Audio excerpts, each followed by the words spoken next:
J'ai acheté des lames à la boutique où j'avais toujours des lames en dessous de mes vêtements. Quand ça va pas, genre, je me mets dans la chambre et je me motivais. Quelque part, j'allais avoir un papa. Mais je ne savais pas que ça allait finir comme c'est fini en fait. Ça allait se passer comme ça s'est passé. Est-ce qu'en dehors de ça, il y a eu une autre situation aussi qui t'a impacté? Parce que la situation, elle est là. Le beau-père en question, il est encore dans la maison.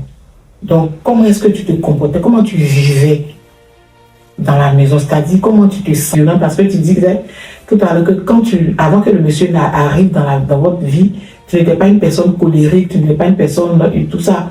Tu les as cités. Donc, qu'est-ce qui s'est passé à la suite de tout ça?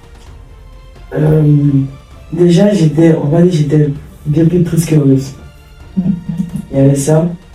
Et j'ai commencé à me mutiler suite à tout ça. Est-ce que tu peux expliquer le mutiler pour ceux qui ne savent pas ce que c'est? Bon, en fait, j'ai commencé à me tailler les veines pour passer, genre, je me faisais du mal pour passer le mal que j'avais. Pour soulager le mal que j'avais. Et comment tu le faisais? J'ai acheté des lames à la boutique où j'avais toujours des lames en dessous de mes vêtements. Quand ça va pas, genre, je me mets dans la chambre et je me mutilais. Il faut passer ici pour que je préférais infliger mes douleurs émotionnelles à ma peau.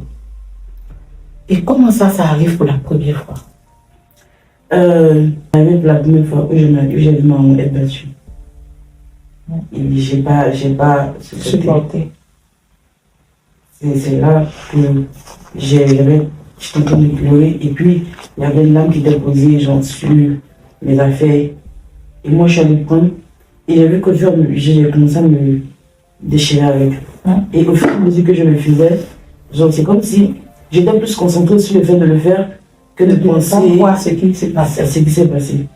Donc à chaque fois qu'il y avait un truc qui n'allait pas, ça fait que quand j'ai fait la première fois, j'ai gardé la lame. Je voulais plus la peine en fait. Je l'ai gardé. Je l'ai mis dans un truc, je l'ai mis en dessous de mes affaires. Et quand il y a un truc qui ne va pas, je rentre dans la chambre, soit je vais dans les toilettes, je prends la lame et je fais pas avec. Déjà arrêté un peu. Et c'est comme ça que tu te soulageais tout le temps. Oui. Et ça peut durer combien de temps cette manière de soulager? Bon, la dernière fois que je l'ai fait, la dernière fois que j'ai eu à faire ça, c'était en 2021. Ça a duré pratiquement 4 ans. 3 à 4 ans. Tu as passé ton temps à te mutiler comme ça. Pendant 4 ans. Et rends gloire à Dieu. Je bénis Dieu parce qu'aujourd'hui, cet esprit-là est encore plus dévoilé que jamais, quoi. Et donc c'est comme ça que tu as vécu durant 4 ans à te torturer comme ça. Aujourd'hui, quels sont les caractères que toutes ces choses t'ont créé? Parce que il y a un côté positif et un côté négatif de tout ce que tu as vécu. Tu vois. Et moi, je veux savoir les côtés négatifs que ça crée en toi. Déjà, nos relations, je sais pas. Moi, j'ai peur. J'ai un peu peur. Ça fait que genre, je sais pas, j'ai toujours cet état d'esprit. À chaque fois que je suis en train de parler avec une personne, même quand on est en train de rire, et la personne me dit, oui, toi, tu vas tomber, c'est un homme qui va te frapper. Je lui dis toujours que sinon, le jour où mon mari me frappe, je vais le brûler. Et je ne le dis pas ça de façon vaine. Genre, je le sens. Je le pense réellement. Je le pense réellement, en fait. C'est un truc que je compte vraiment le faire si ça arrive un jour. Parce que tu as décidé c'est-à-dire de faire justice, en fait. Voilà. De façon inconsciente, tu as décidé de faire justice, de te faire justice et de faire justice pour ta maman. C'est ça, en fait. Ok. Et dans tes relations amicales? Bon. Mais déjà, moi, j'ai pas assez d'amis. Je laisse pas tout le monde rentrer dans mon cercle. Justement, c'est pourquoi je t'ai posé cette question. Pourquoi tu te mets cette barrière en amitié? Je sais pas. Ça va dire c'est un truc comme ça. Parce que je me dis que je peux pas être amie avec tout le monde. Moi, quand j'aime quelqu'un, j'aime vraiment la personne. C'est ce que je veux entendre. Parce que je sens que tu veux pas t'attacher en fait. Voilà. Parce que si je suis amie avec quelqu'un, moi je serai toujours avec la personne. Et c'est de cette même manière que si tu me fais un truc, quand je vais m'éloigner, toi tu vois l'impression que en vrai je t'ai jamais aimé. Parce que la personne, je vais te laisser, c'est comme ça que je t'avais chargé de base. Donc je préfère ne pas me mettre pour éviter les problèmes, les histoires. Non, c'est bon. Et le côté. Tout ça, ça crée des amertumes dans ton cœur. Et sans te rendre compte, ça te rend amer envers toi-même. Pour le moment, c'est envers toi-même que tu es amer. À un moment donné, tu seras amer envers les autres. S'il te plaît, relâche ton cœur. Lâche ton cœur. Si tu te rends compte que ta maman elle-même avait ses propres défis, tu te rends compte que le fait d'aller se marier, c'était parce qu'à un moment donné, elle avait un besoin. Donc, ce n'est pas parce qu'elle voulait te sacrifier qu'elle allait se mettre dans ce mariage. Et elle voulait aussi conserver son mariage, ce qui a fait qu'elle t'a fait vivre des choses sans se rendre compte. Donc, ça peut être que ton papa aussi t'a fait vivre des choses sans se rendre compte de l'impact que ça va avoir sur ta vie. Tu peux encore lui donner une chance. Je ne te dis pas de le faire maintenant. Mais tu peux encore lui donner une chance. Et la chance que tu seras en train de lui donner, ce ne sera pas uniquement pour lui. Ta grâce peut découler de là. Qu'est-ce que tu penses réellement de ton papa? Est-ce que tu le considères comme ton papa? On est ici, on se dit la vérité, t'inquiète pas. Est-ce que tu le considères comme ton papa? Je le juste comme un papa. Je le dis comme un papa. Il porte juste le titre. Celui qui t'a engendré. Ouais, juste ça. Tu continues à faire pour ça aussi. Pourquoi je n'ai pas l'intention? Je n'ai pas l'intention. C'est bon, je n'ai pas envie. Je suis mieux comme ça, sans lui. Je me sens mieux sans lui. Explique-moi un peu quoi ça t'a parlé. J'ai vu maman faire beaucoup de choses pour moi. Ouais. J'ai vu maman me donner des choses même quand elle n'avait rien. J'ai vu maman se battre pour moi. Ouais. Elle m'a fait passer devant tout. J'ai vu maman faire ça. Mais j'ai pas vu mon papa faire ça. Même quand j'étais chez lui, même quand j'étais avec lui.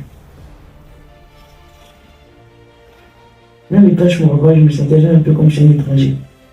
En fait, dans le cas de ma maman, c'est comme une personne qui a fait 99 bien pour un seul mal.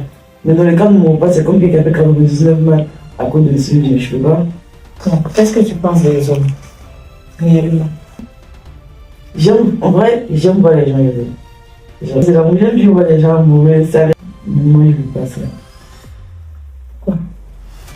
Et c'est comme des gens comme mon papa comme ça. Des gens comme mon copain comme ça. Tu es très blessé. Ça n'a pas été de Dieu. Donc, on va prendre le dessus sur cette situation.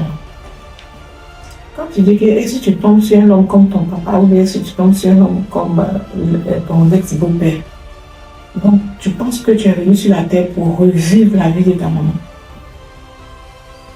Est-ce que tu penses que c'est ta destinée qui est là?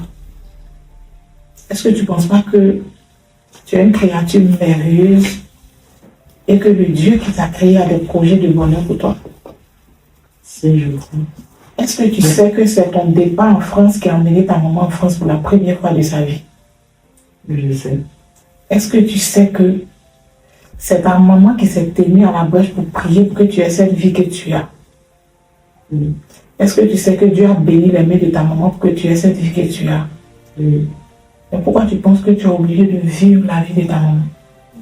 Pourquoi tu penses que ta destinée est forcément la destinée de ta maman? Est-ce que tu as rendu les témoignages? Des fois où les gens t'ont pris en charge. Ça, il y a quelqu'un qui l'a vu. Tu as vu ça?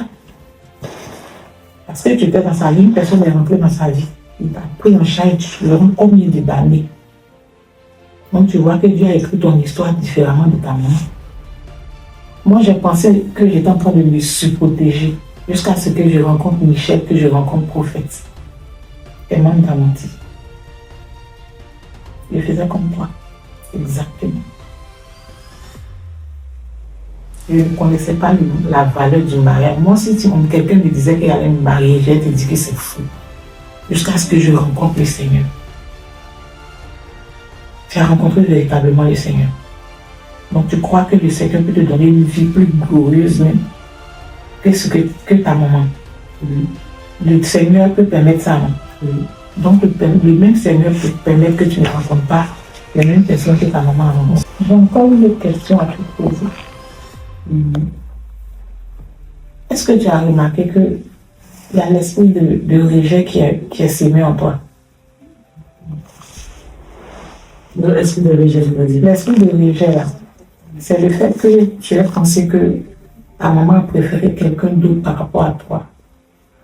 Et que ton papa aussi, il ne t'a pas aimé, c'est pourquoi il n'a pas fait ce qu'il faisait avec tes petites soeurs là, avec toi.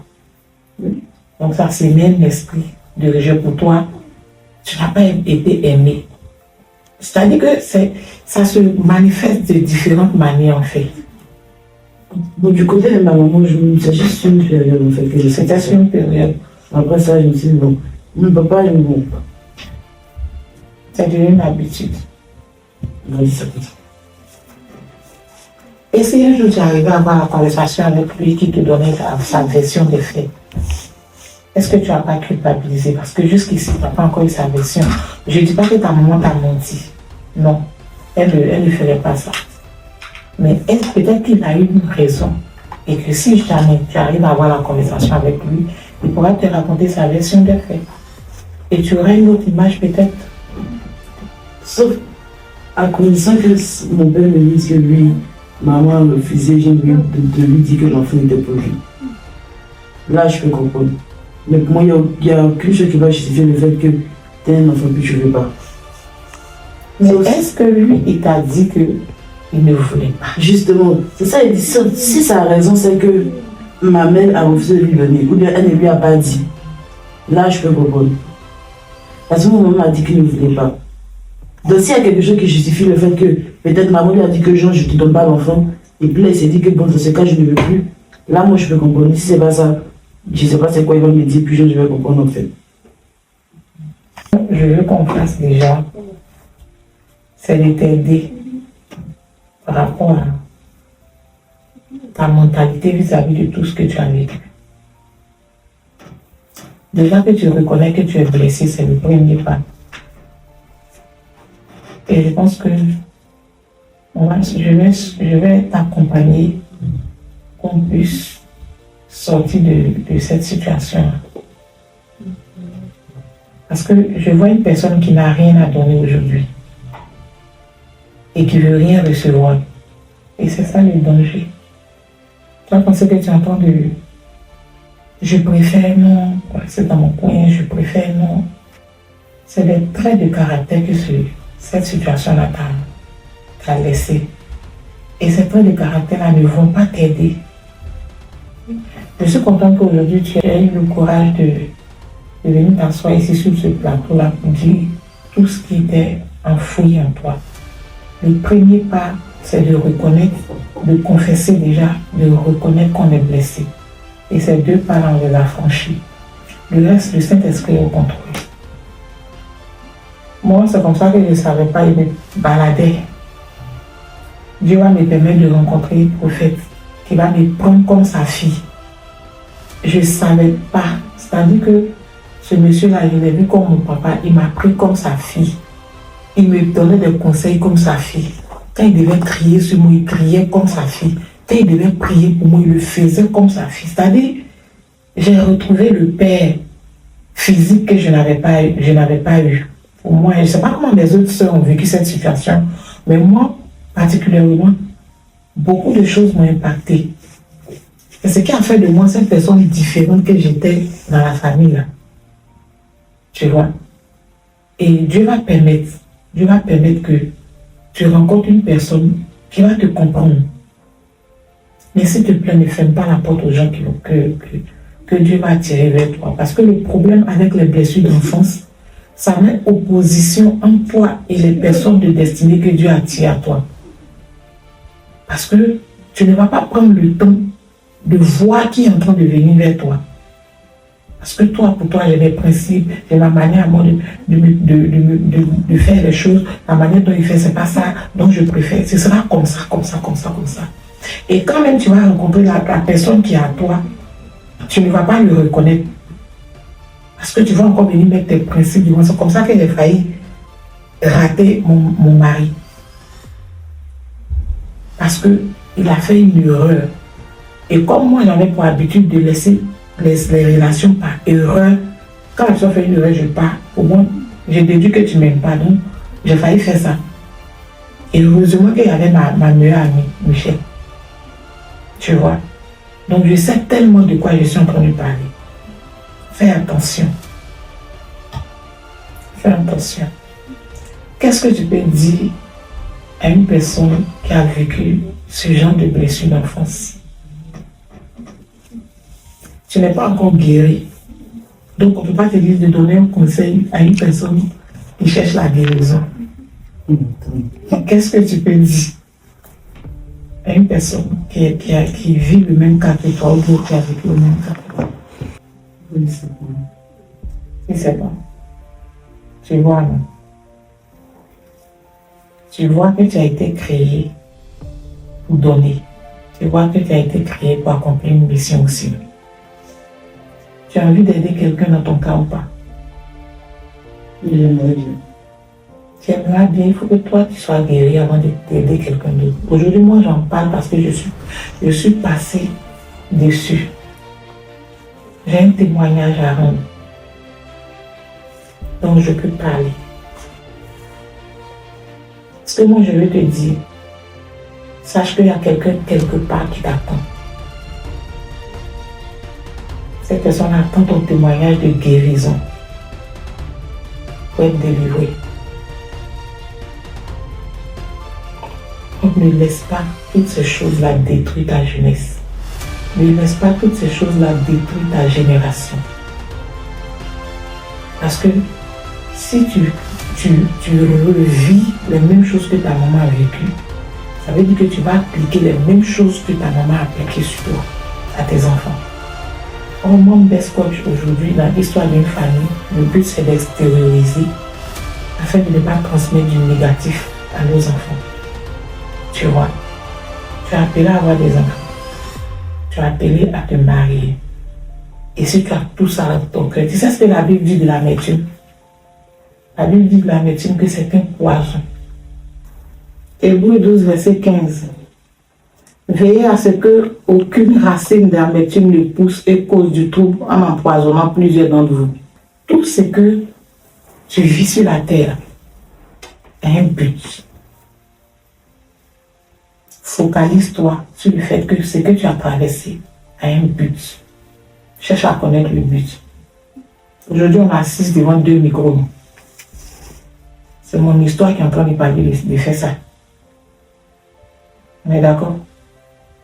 Au moment où je vivais ça là, je ne pourrais pas imaginer qu'il y allait mettre tout ça devant moi pour en parler un jour. J'ai gardé ça pendant plus de 30 ans.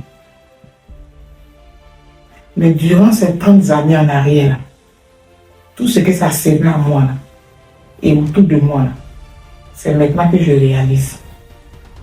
Donc il y a eu des fois où j'ai raté des relations, j'ai raté beaucoup de choses. Beaucoup de choses. Ne laisse pas, il ne faut pas passer par là. Il n'y a que des regrets dedans. C'est ma rencontre avec Dieu qui m'a fait qu'aujourd'hui je suis assise ici. S'il te plaît. Tu as confessé le mal à Dieu. Tu as reconnu que tu es blessé. Tu bénis le nom de Dieu. On va aller dans le processus de chercher le Saint-Esprit, consolateur, libérateur. On va s'arrêter là. Notre sœur Ariel est encore vraiment très blessée. Et la guérison, c'est un processus. Les blessures d'enfance, c'est beaucoup de traces que ça laisse. Et on va l'accompagner dans ce processus de guérison. Et je crois fermement que le Saint-Esprit et le docteur par excellence va lui accorder la guérison. Ce n'est pas facile. Je connais toute l'histoire, ce n'est qu'une petite partie qui vous a été relatée ce soir. Je crois qu'on reviendra témoigner de ce que le Seigneur aura fait dans sa vie. La prochaine fois qu'elle va venir, c'est pour venir vous dire qu'elle se marie.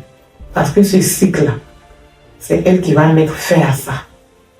Ariel, tu es contente d'être passée sur notre plateau. Tu n'es pas trop triste. Oui, je vais comprendre, mais ça arriverait une partie. Gloire à Dieu. Donc, comment tu te sens aujourd'hui après avoir pu extérioriser? En fait, tout ce que j'espère, c'est que ma mère va voir et qu'elle va comprendre. Faut pas qu'elle voie sur laquelle c'est ce que je lui en veux ou quoi que ce soit. Je veux juste qu'elle sache qu'au moment où j'ai ressenti ça. Mais ça n'empêche pas que je garde quand même une très très belle image d'elle. Et elle sera toujours la raison pour laquelle moi, je n'ai envie de laisser ma vie. Je suis contente que tu aies eu le courage d'en parler parce que parler, c'est se libérer. Confesser ses douleurs, c'est se libérer. Et je pense que ta maman comprendra. Et je pense que ce sera une occasion, le Seigneur va permettre que ce soit une occasion pour que vous puissiez en discuter, pour passer à l'autre bord ensemble. Cette année-là, ta maman va se marier au nom de Jésus. Et Dieu va te donner un papa exemplaire au nom de Jésus. Libère ton cœur et sache que le Dieu qui restaure est avec vous. Il va vous restaurer. Soyez bénis. Parfois, ce que nous appelons des choix sont en réalité des mécanismes de protection, liés à des blessures invisibles. Mais une histoire n'est pas une fatalité. Comprendre ces blessures, c'est déjà commencer à briser certains cycles. Guérir aujourd'hui, c'est aussi éviter de transmettre ces douleurs aux générations suivantes. Abonne-toi, aime et partage. À bientôt chez Mombes Coach.